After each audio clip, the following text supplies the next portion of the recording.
Thank the Lord for His willingness to condescend to be with us this morning. Because this isn't just a matter of some religious form we go through, something that's been laid down for us to do and God is way off somewhere. This is a matter of God dwelling with His people and us coming into a relationship, experiencing a relationship with Him. That's what it's about.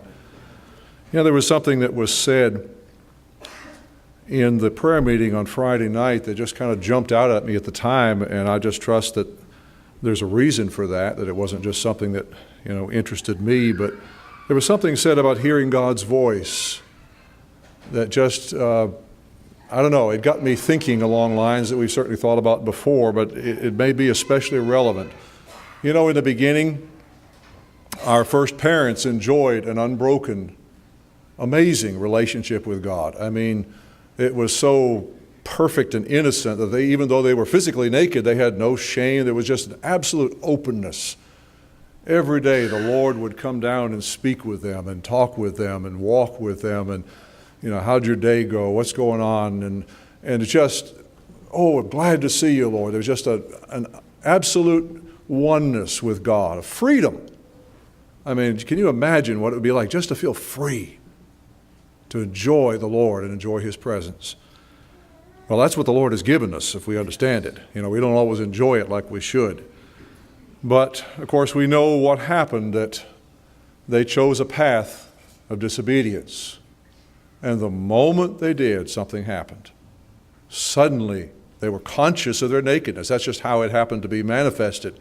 But they felt a sense of shame. They felt dirty. They felt broken. They felt unclean and unable to just feel that sense of connection with God and freedom that they had had. And so you know what happened, that the Lord came down to the garden once again. And they heard the sound, and He's here. We better, this is terrible. We got to hide. Think about what's going on here. Where they had the perfect freedom, now they had their instinct was to hide, was to run. Something's wrong here. I can't just come like I am. I'm so, and so that thing was broken, and they hid themselves among the trees of the garden. But then there was an amazing thing that happened. You remember what it was?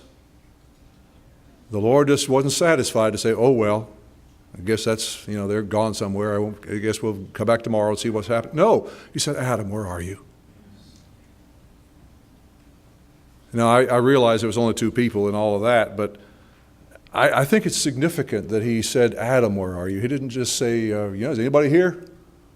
It wasn't something general. There was a specific. He addressed somebody, Adam. I'm talking to you, Adam. You're an individual, Adam. Where are you? And of course, they came out, and it became obvious what had happened. The Lord didn't soft pedal what had happened, did He? It was all brought out, and the consequences were there, but it wasn't with this kind of a spirit on the part of the Lord. I believe there was a grief. I believe there was a sadness in His heart.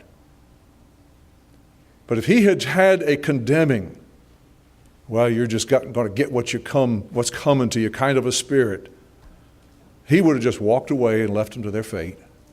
But He didn't. Not only did He call, Adam, where are you?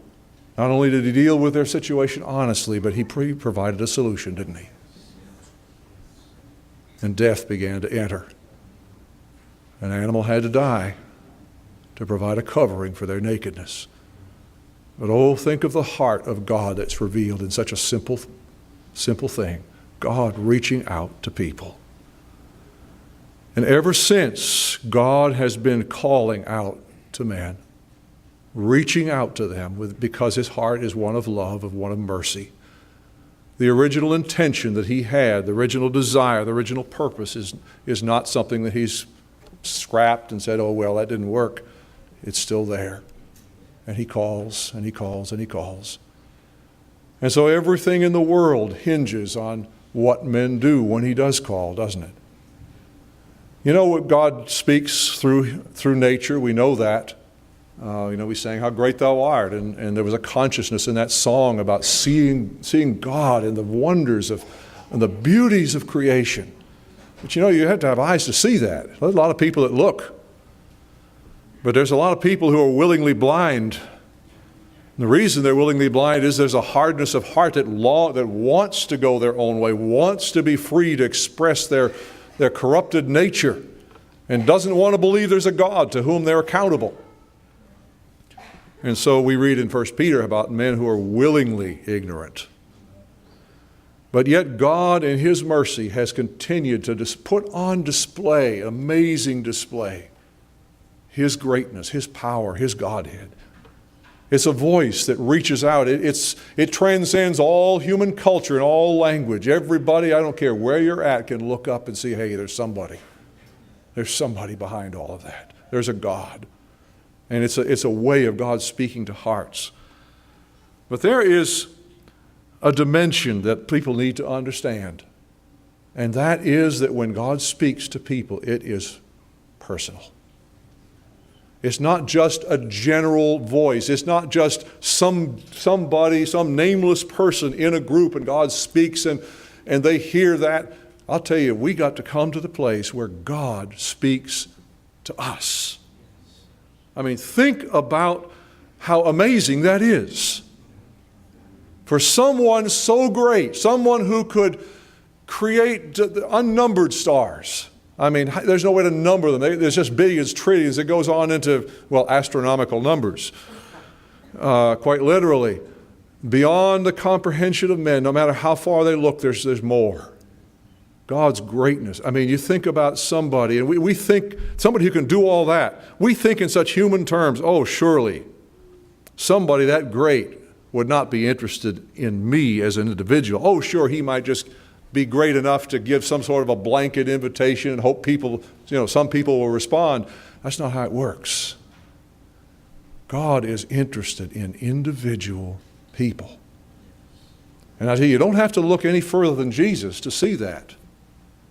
Because what was it that enabled Jesus? What was it that directed, who was it that directed Jesus to do and say and go to the things that He did, to go the places that He went? It was the Father living in Him. You look at Jesus, you were seeing the Father in action. You're seeing the one who made the stars in action. And we see Him dealing with great crowds, yes, but we see Him stopping to deal with individuals in need. Not always the people that you would think that He would be interested in. Every Sunday school child learns about Zacchaeus. This was a tax collector, not the most popular guy on the block. He was somebody that had hired himself out to Rome to collect taxes, and they were known, first of all, that alone made them not very welcome in their neighborhoods, but they took advantage of that oftentimes to cheat people. Rome didn't care what the tax collectors did as long as they got theirs. Well, the tax collector said, they don't know what the real taxes are. I can tell them anything and they'll just have to pay. And the Roman soldiers will back me up. Well, so you just had a bad situation. If you were a tax collector, you were not popular. And of course, this guy was not exactly a giant either, was he? I mean, physically, he had a problem. He was interested in hearing about Jesus and seeing Him. But Jesus drew crowds wherever He went, and small people have problems in crowds. And so, every Sunday school child knows what he did. What kind of a tree did he climb up in? Sycamore, yeah. Well, there was a sycamore tree along the side of the road there, and so he climbed up on the branches to look down. Well, think about Jesus and just, the crowds are here. This is wonderful. I get to talk to crowds and deal with them and give them the Word of God. Jesus didn't do that, did He? He stopped under that tree. Can you imagine what Zacchaeus must have been thinking? Here I am trying to be inconspicuous. I just want to see. I don't want anybody to pay attention to me. Everybody hates me. But Jesus, and really the Father, knew all about Zacchaeus, knew what he was, and loved him. And Jesus didn't look up at the tree and say, hey, anybody up there? Come on down, join the party. No, He said, Zacchaeus, you come down. I'm going to spend today at your house.